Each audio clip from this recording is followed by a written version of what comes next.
have an agenda. No, They don't just to be with Dad. Right, they don't have a goal really. Yeah. And I think so many times what we discount is we can find ourselves experiencing tribulation in this world, and before we know it, our mind has kind of clicked over to working a program with hearing messages. Yes.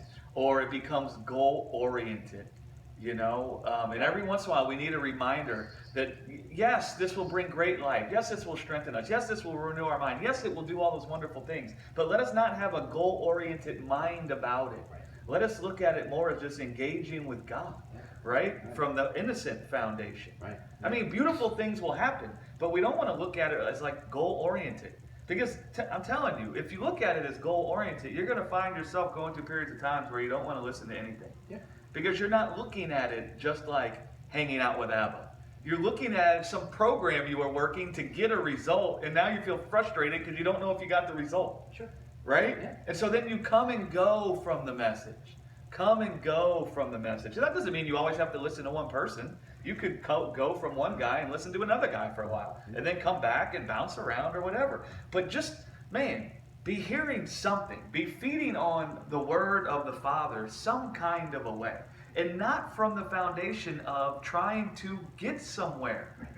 Well, when you consider that our entire academic career, whether it's 12, 16, 18, 20 years, whatever it is, it's always been to study, to take a test, to achieve. Yeah. So we are programmed, like you said, to live in that kind of a mindset. I've always got to figure out what I've got to do so I can pass the test, so I can achieve this thing.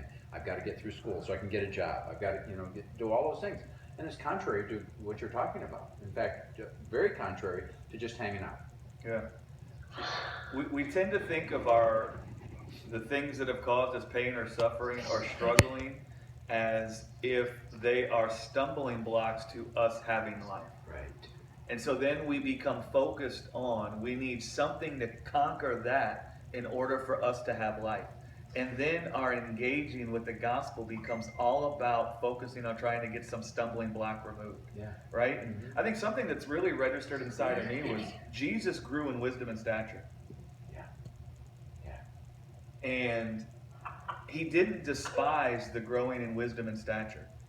He didn't look at it as if it was a negative that he was growing in wisdom and stature. He didn't look at it as if there was some shame to needing to grow in wisdom and stature. Right? And so what's happened to me is I look much less at the things that have come against me in my life as stumbling blocks that need to be conquered. And the gospel is what will cause me to conquer it. Although the gospel has come in and conquered things that cause me pain. But what I look at it more like now is I'm just growing in wisdom and stature. Right? Yes. I don't look at it as if these things need to be conquered. I look at it as, man, I'm growing in the wisdom of God and in the stature of my sonship. Right? And because I see that also happened in Jesus, I don't look at it as if this isn't something that is designed to happen in me and now comes as a result of me being less than. Yeah.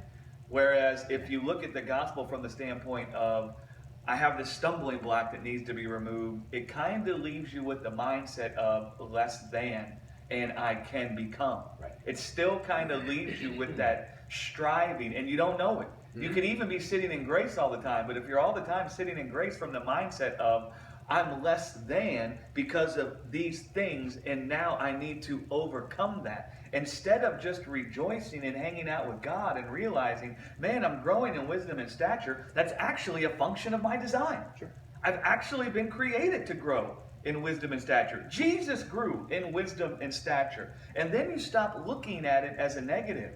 And then you kind of start finding those thoughts of less than I need to get being removed. Yeah. And it makes your relationship with God much more like a relationship and much less academic. Yes. Yeah. Yeah. Otherwise, That's it good.